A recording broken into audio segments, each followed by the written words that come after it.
Hearing the sound of the melodic ringing, Claire got up from the comfortable couch and made her way towards the door. "Coming," she called out.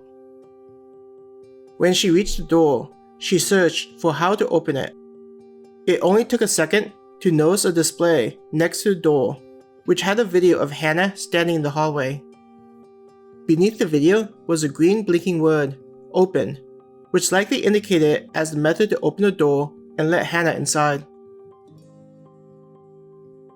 Tapping on the word, the door smoothly slid open to reveal her friend. "Took you long enough," Hannah teased. Waving Hannah inside, Claire rolled her eyes. "It was the first time I had to open that door. Took me a second." Entering and having the door slide shut behind her, Hannah began to remove her shoes. She remarked, "I notice that your place is identical to mine."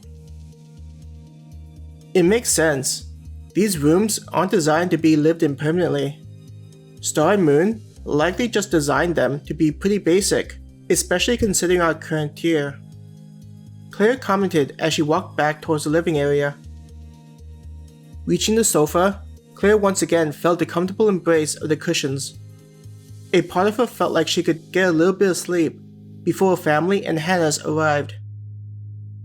Closing her eyes, she felt the sofa shake as Hannah fell back into it next to her. Hannah lay against Claire. "How long until our families get here?" Leaning her head against Hannah's, Claire said, "Please contact help." "What?" Hannah asked her friend, confused by Claire's words. Before Claire was able to explain, a familiar robot's voice said, "Hello, Hannah. I see that you were able to arrive in Claire's room." Turning her head slightly, Claire saw Darlena on the screen. "How much time?" "They just arrived in the guild. Since they're not adventurers or have the special privileges that the two of you had, they are going through their orientation process and learning about what the guild has to offer." Darlena giggled. "Claire, your father is a very passionate man.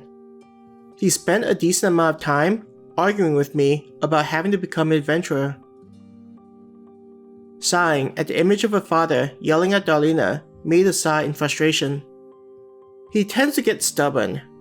It's probably due to him usually being the one to give out orders and interacting with people with powerful backings." Darlena nodded.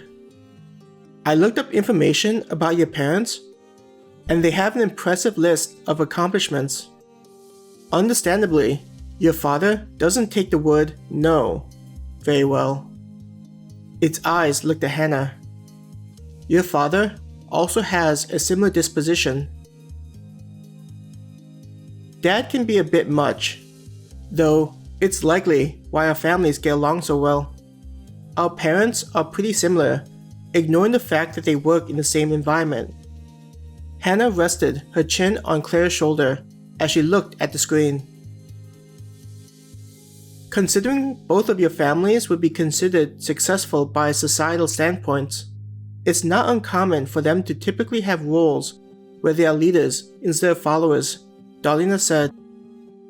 "I'm curious how they'll contribute to our guild, like how you, Claire, thought about creating equipment for the adventurers instead of relying on jobs inside the simulation."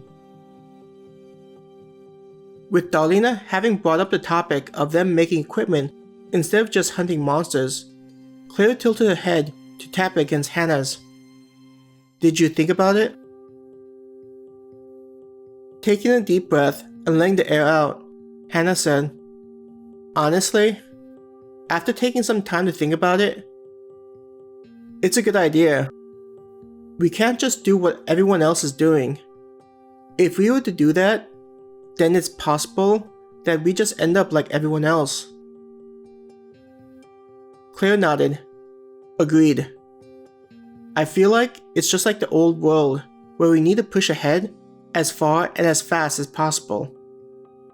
Just like how the old world had various classes based on your family's earnings, lower, middle, and upper class, this new world is just the same. If I had a choice, I want to be far ahead of everyone else. Not only will the skills we develop help us in getting stronger, but give us a better chance to locate both Han and Alex.